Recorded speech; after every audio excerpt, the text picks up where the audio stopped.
Radio Clédou, c'est tout un monde entre vos oreilles. Radio Clédou, le journal avec Sotelma Malitaire. Clédou Info, deuxième édition, bienvenue. La coordination des mouvements de l'Azawad a fait le bilan des 2 années de la signature de l'accord à la faveur d'une conférence de presse tenue ce lundi à Bamako. Les acteurs de la protection de l'environnement se donneront rendez-vous le 5 juin prochain à Mopti pour le lancement de la quinzaine de l'environnement.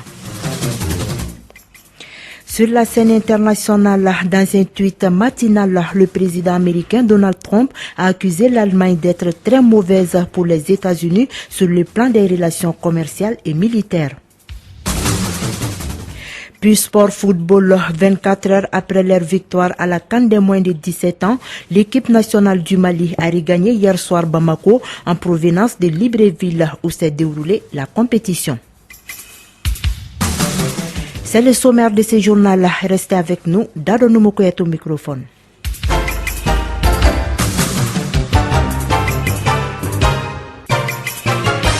Bonjour et bienvenue. Au Mali, la SEMA apprécie la mise en application de l'accord pour la paix et la réconciliation nationale issu du processus d'Alger. Au cours d'une conférence de presse tenue ce lundi 29 mai à la Maison de la Presse, la coordination des mouvements de l'Azawad a fait le bilan de 2 ans de la signature de l'accord. Selon les conférenciers, l'accord avance timidement malgré la mise en place des autorités intérimaires et des patrouilles mixtes. On fait le point avec Kassim Traoré. Cette conférence de presse se tient quelques jours après la mise en garde de la médiation internationale qui voulait couper les primes et indemnités des représentants de la SEMA au comité de suivi de l'accord. La médiation demande à la SEMA de libérer les camps de Kidal pour que le MOC puisse être opérationnel à Kidal. Almou Ag Mohamed, porte-parole de la SEMA. Nous, on a dit tout simplement que pour que la SEMA quitte ce camp, il faut qu'on s'assure qu'après nous, cette position, ce poste va être sécurisé convenablement. Il y va de la sécurité des populations de cette ville. 2 ans après la signature de l'accord, la SEMA trouve qu'il n'y a pas de lanterne. Ag Mohamed souhaite la mise en place de l'expert indépendant conformément aux dispositions de l'accord. Il y a une disposition de l'accord qui est très attendue. Il s'agit de l'observateur indépendant. Pour que désormais, on nous dise qui est fautif par rapport à la mise en œuvre de l'accord. Qui est en train d'entraver véritablement la mise en œuvre de l'accord. C'est ça le travail de l'observateur indépendant. Quant à Mohamed Ag Mahmoud, il a axé son intervention sur les imperfections dans la mise en application de l'accord. Et pourtant, on vous dit quelque part qu'il y a un ministère qui a dépensé des milliards dans ces régions, mais nous, on n'en a pas. On n'a pas. Tout le débat, c'est entre les parties prenantes à Bamako, et les gens sont là, ils attendent, ils ne savent pas qu'est-ce qui se passe, on ne sait pas quel est l'acteur qui les leviers, et ainsi de suite. Pour la SEMA, il faut une volonté politique forte du gouvernement malien pour que l'accord puisse aller le plus rapidement que possible. Almou Ag Mohamed, porte-parole de la SEMA. Les gens sont disposés, ils sont prêts à recevoir toute disposition prévue par l'accord. Ils sont prêts à aller au camp. Ils sont prêts à faire fonctionner les autorités intérieures. Ils sont prêts à un retour de l'armée nationale reconstituée dans le cadre de l'accord. Cette rencontre avec la presse marque aussi le début des échanges entre les responsables de la SEMA et la presse malienne afin de donner de bonnes informations aux médias. On reste avec vous, Kassim Traoré, et dans le nord du Mali pour parler de la nouvelle alliance djihadiste Nusra al-Muslimin al-Islam qui démente la lapidation d'un couple dans la zone d'Aguelok. Selon un communiqué du groupe djihadiste publié en arabe en fin de semaine, le couple en question aurait été libéré. Certains habitants de la ville ont confirmé cette information. Le dimanche 14 mai 2017, des informations indiquaient que des djihadistes installés dans la zone d'Aguelok ont procédé à la lapidation d'un couple. Selon les informations, ce couple vivait ensemble depuis 4 ans sans se marier. C'est la jeune dame qui a été accusée d'avoir un enfant hors mariage. 2 semaines après cet acte, les djihadistes démentent la lapidation du couple composé de Baka Walet Ahmed et de At Ag Ahmed à Taglit, dans la région de Kidal. L'information concernant leur libération a été confirmée par certains habitants d'Aguelok, qui les ont vus sains et saufs. Les mêmes sources ajoutent qu'ils sont toujours surveillés de près par des hommes armés. Par la même occasion, Nusra al-Muslim al-Islam réfute les nouvelles sur l'enlèvement de l'équipe du CICR à Tungerekoumbe dans la région de Mopti, avant d'affirmer que l'équipe du CICR est rentrée sur leur territoire sans les informer. Et ils ont été arrêtés pour des enquêtes, ensuite libérés. Il est à signaler que malgré la présence des forces internationales Barkhane et MINUSMA dans la région de Kidal, ce sont les djihadistes qui contrôlent les principales routes dans le secteur de Tessalit et environnant. Je vous l'annonçais dans les titres, la 18e édition de la quinzaine de l'environnement se tiendra du 5 au 18 juin 2017. L'information a été donnée hier à la Maison de la Presse lors du lancement de la quinzaine. Après Caille en 2016, la Venise malienne abritera le 5 juin prochain le lancement des activités de la quinzaine Mopti 2017. La quinzaine de l'environnement met en exergue deux dates, à savoir le 5 juin, journée internationale de l'environnement, et le 17 juin, journée internationale de la désertification. Les thèmes retenus pour ces célébrations sont rapprocher les gens de la nature dans la ville et sur la terre, des pôles à l'équateur, et respect notre terre, notre maison, notre futur. Nous vous proposons d'écouter Madame Goulogo Aminata Diarra, chef de cabinet du ministre de l'Environnement et du Développement durable, sur les enjeux de la quinzaine.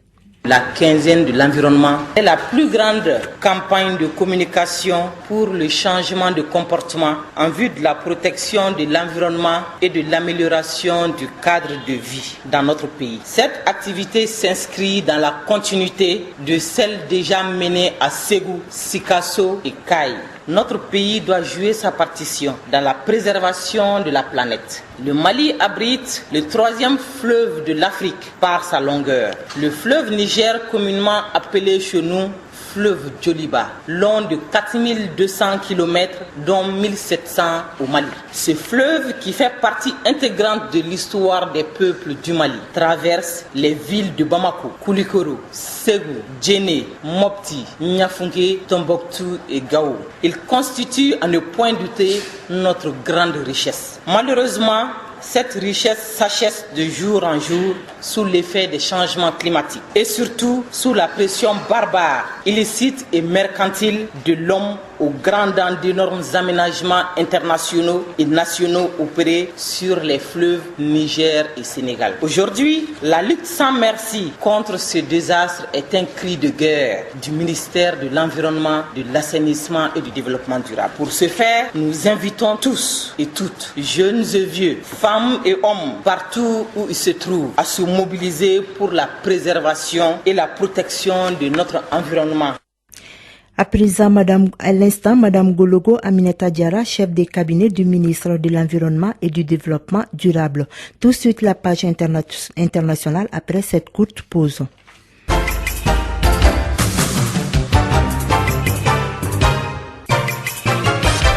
Au Congo-Brazzaville, l'opposant Mathias Donzo, président de l'une des plateformes de l'opposition, le collectif des partis de l'opposition, vient grossir les rangs de ceux qui s'opposent à la tenue des législatives et sénatoriales le 16 juin prochain.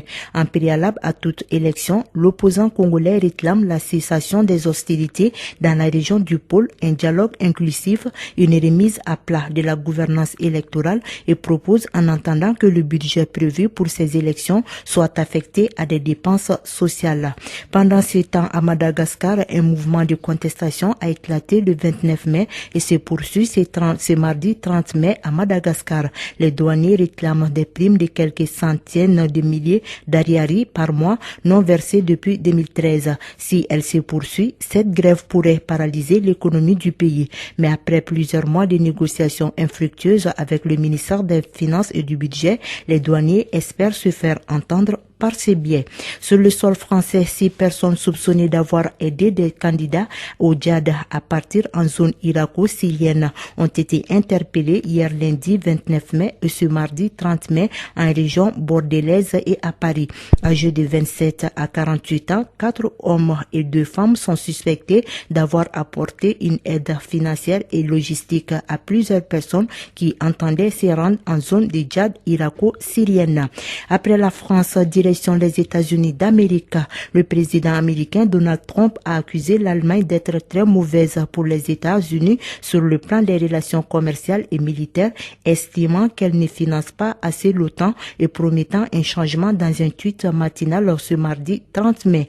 Nous avons un énorme déficit commercial avec l'Allemagne. En plus, elle paye bien moins qu'elle ne le devrait, pour l'OTAN. Très mauvais pour les USA, ça va changer, a écrit Donald Trump sur Twitter après son premier voyage à l'étranger qu'il a notamment mené en Europe.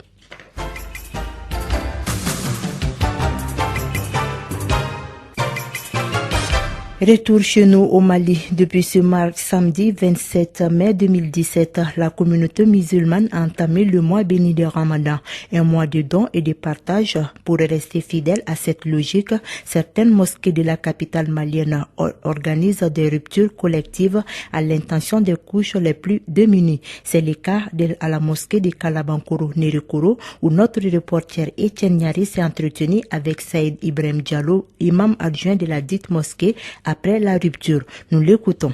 أعوذ بالله من الشيطان الرجيم بسم الله الرحمن الرحيم والصلاة والسلام على رسول الله صلى الله عليه وسلم Mohamed bin Abdullah. Il y a un certain nombre de fidèles qui ont du mal, n'est-ce pas, à faire la rupture correctement. Et pour cela, nous, à notre niveau, nous avons pris l'initiative. Et cela, ça fait quelques années. Et à la veille de chaque Ramadan, nous essayons de voter une somme forfaitaire à partir de laquelle nous allons prendre en charge la rupture de ces démunis-là. Donc, et pour cela, il y a certains fidèles également qui amènent leur contribution. Donc, si on ajoute les deux contributions, c'est-à-dire l'apport amené par les fidèles, et nous, à notre niveau, c'est que nous apportons dans les deux contributions que nous fait de telle sorte que vraiment tous les démunis ou tous les pauvres font la rupture et mangent à satiété. Saïd Ibrahim Diallo, imam adjoint de la mosquée de Kalabankoro, Nerikoro. 13h passées de 13 minutes. Sport football, 24 heures après son 10e sacre consécutif à la CAN des moins de 17 ans, l'équipe nationale du Mali a regagné Bamako ce lundi aux environs de 21h en provenance de Libreville où s'est déroulée la finale. Les Aiglonnais ont été accueillis par un grand nombre de supporters, des membres de la FEMAFOOT et du ministère des Sports de l'aéroport international Modibo Keïta au stade Mamadou Konaté. Nous vous proposons d'écouter respectivement Abdul Salam Agdjidou, le capitaine Mohamed Kambara et l'entraîneur Jonas Komlan. Des propos recueillis par notre reporter Djibril Kaba. Oui, effectivement, on a été bien accueillis au stade Mamadou Konaté. Je suis très content, on est très fiers des soutiens des Maliens, vraiment, qui sont sortis massivement, vraiment, je les remercie beaucoup. Vous jugez cette coupe-là qui je dis cette coupe pour le peuple malien et surtout son excellence, le président Boubacar Keïta. On est fiers d'être malien, on est fiers parce que le public malien ils sont sortis, venus massivement pour nous accueillir. Vraiment, ça nous a touché, ça nous a touché. Non, ce n'était pas surprise pour nous. On savait qu'on défendait les Mali. Les Maliens même, ils savent qu'on est là-bas pour les Mali. On est là-bas pour les Mali. On a tout fait là-bas pour les Mali. Vous disiez cette coupe à qui? Au public malien. C'est pour tous les Maliens. On donne ça au public malien. L'accueil, vraiment, les mots me manquent parce que voir à cette heure-ci les supporters à l'aéroport, surtout qu'on est au mois de carême, les gens sont sortis pour nous accueillir, vraiment les mots me manquent. Je remercie tout le monde. Je pense que vraiment ce couronnement doit être vraiment la source de paix vraiment pour le football malien aujourd'hui.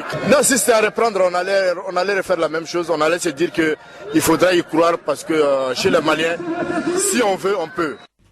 Voilà, au micro de Djibril Kaba s'exprimaient respectivement Abdul Salam Agdjidou, le capitaine Mohamed Kambara et l'entraîneur Jonas Komlan. Retrouvez tout juste après cette édition Ségou Kone et l'ensemble du Desk Sport pour d'autres informations sportives en langue bambara. Et c'est ce qui met un point final à cette édition, la deuxième de Clédou Info. Présentation d'Aronomoko, mise en onde Fatou Fall. Profitez de cette belle journée en compagnie de nos programmes. L'information revient à 14h sur la 101.2.